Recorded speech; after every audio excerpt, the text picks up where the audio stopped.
Delacroix and Jolicoeur from France, as well as Turner from England, were famous painters from the Romantic period, which spanned from 1780 to 1830. It followed the period of Neoclassicism, which focused on idealized views of the Greeks and Romans.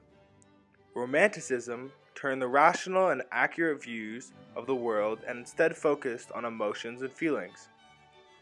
It shifted from stories based on mythology and science to imagine and actual historical events.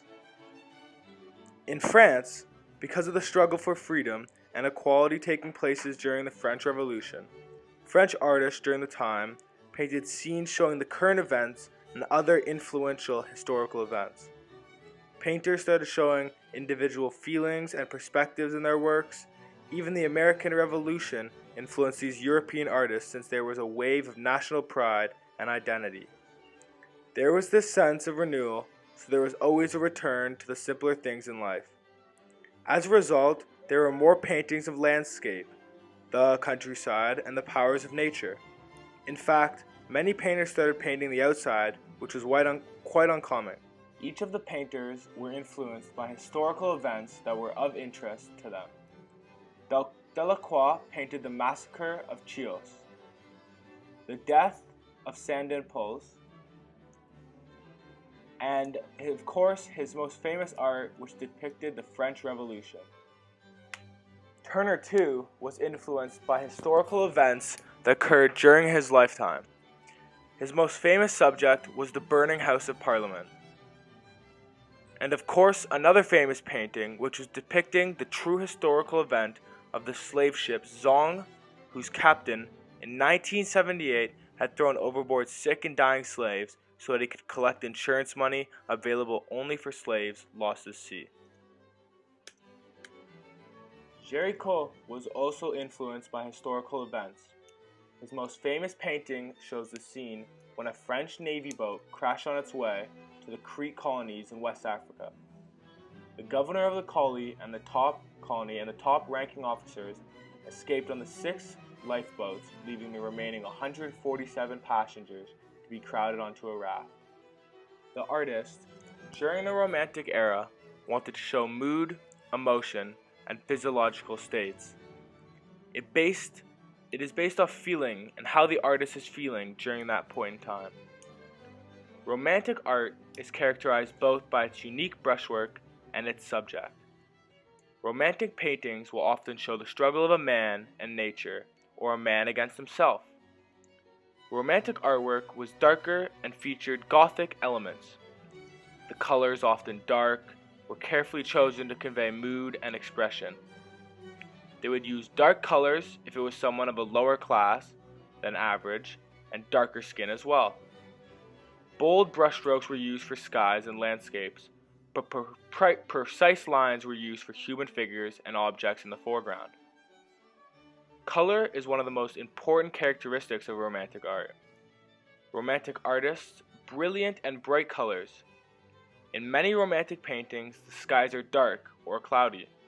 The background is almost always blacky or darkly shadowed, and black and gray skies express a fear of the unknown or some sort of looming danger. Red was usually used for sunsets or in clothing. The first artist is Eugène Delacroix.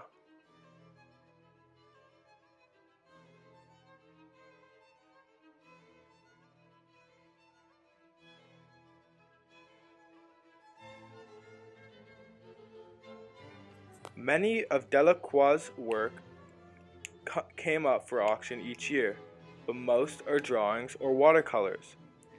The most highly prized on the auction floor are his Orientalist watercolors. However, his paintings rarely show up at auctions.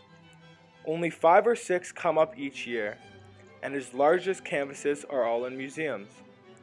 The current record price was for a medium-sized Orientalist work, Choc de Cavaliers Arabes. It was painted in 1833 and sold for 7.1 million euros on 19 June 1988.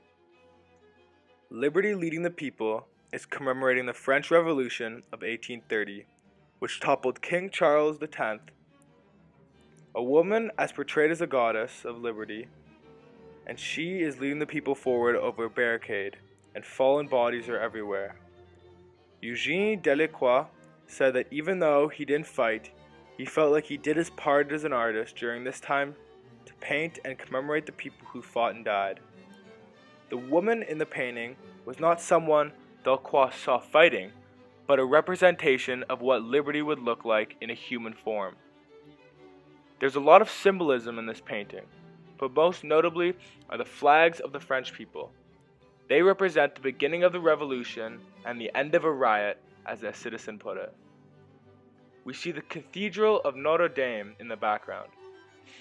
In the foreground, we see two very particular figures. We see a man with a pistol in his waist. He wears his shirt with no jacket. He's a member of lower class, but the pin in his hat expresses that he's got a revolutionary sympathies. Delacroix clearly giving us this idea of people of all classes coming together, because the figure right next to the worker is a more nicely dressed. He's got on a top hat, a jacket, a vest. He's holding a hunting rifle instead of a pistol. The darker the color of the clothes, it represents the least wealthy. He showed that by using brown or dark brown for the lower class people. The two towers of Notre Dame rise in the clearing of the smoke in the distance, revealing a minuscule tricolor. Delacroix painted the piece with his characteristically free and expressive brushwork. He also used the pyramid technique. The main reason is to space out and lighten an otherwise dark and crowded painting. It allows for him to add smaller detail, and that is very important for a painting that has a lot of symbolism. One interesting fact is that liberty leading the people was deemed politically incorrect and was taken down from a museum wall in 1831. Another interesting fact was that it moved in 1999 from Paris to Tokyo. It was too large to fit in a Boeing 747, so it had to be transported in an Airbus Beluga along with isothermal protection and anti-vibration devices. The painting is huge, about 10 feet by 12 feet. Another painting by Delacroix that shows more stylistic elements of the Romanticism period was Massacre at Chios. The majority of the canvas is covered in muted dark colors to show a somber mood. There are occasional splashes of blood, red and blue, in the sky to show drama of the event. Typical of Delacroix, he used light effectively. He shows some figures as darker than others, and the bodies of the dead are highlighted, but the murderers behind the dead people are hidden in the shadows. Another one is the entry of the Crusaders in Constantinople, which shows the typical pyramid scheme, dark and stormy skies, and pops of red in the clothing. The second artist is Joseph Mallord William Turner.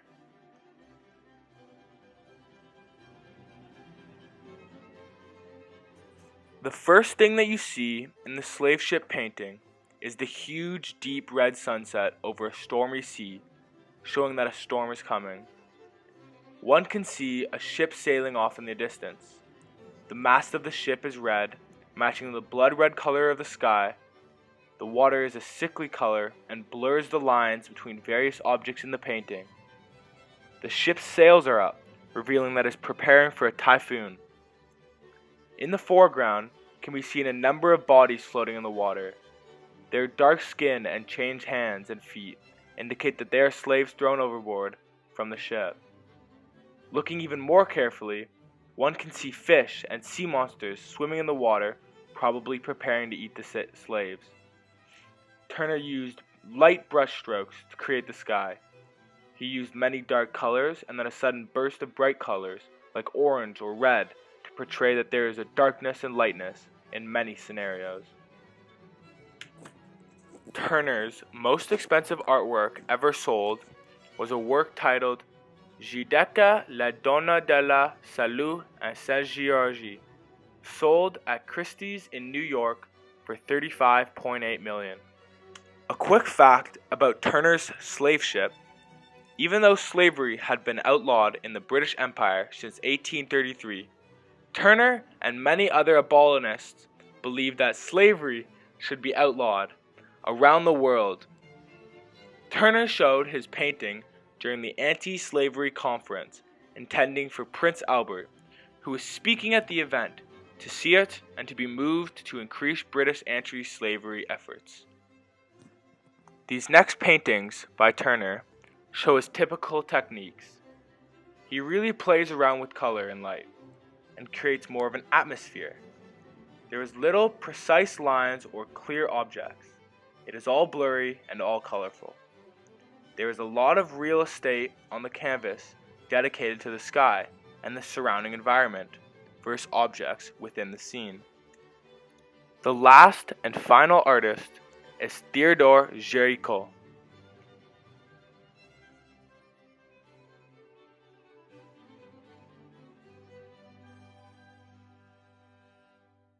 The Raft of Medusa depicts a moment from the aftermath of a wreck of a French naval frigate, Méduse, that ran aground off the coast of today's Mauritania. 147 people were set adrift on a hurriedly constructed raft.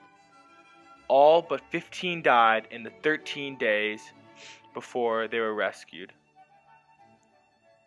Who survived endured starvation, dehydration, and practiced cannibalism. The event became an international scandal because its cause was widely attributed to the incompetence of the French captain, who was supposed to tow the raft, but once realizing that it was too heavy, cut it off and let it float in the ocean. He had to build clay models of what position he wanted the people to be in, so he could understand the surroundings and to make the photo look united and realistic at the same time. He used the pyramid technique to space out the raft to show all the faces so he could show the most emotion. Sadly, I could not find a most expensive painting for Géricault. Géricault had the raft reconstructed. A carpenter was tasked with transforming the doomed raft for Géricault so he could use it to create the painting and have it in his studio. These next paintings by Géricault show similar methods. Generally, Géricault used a palette of warm colors like light red, peach black, and cream or beige to highlight. He used small brushes and was quite precise in his application. You can see the horses are very realistic with accents showing strong muscles. His paintings were actually quite individualistic. They really varied in theme and style.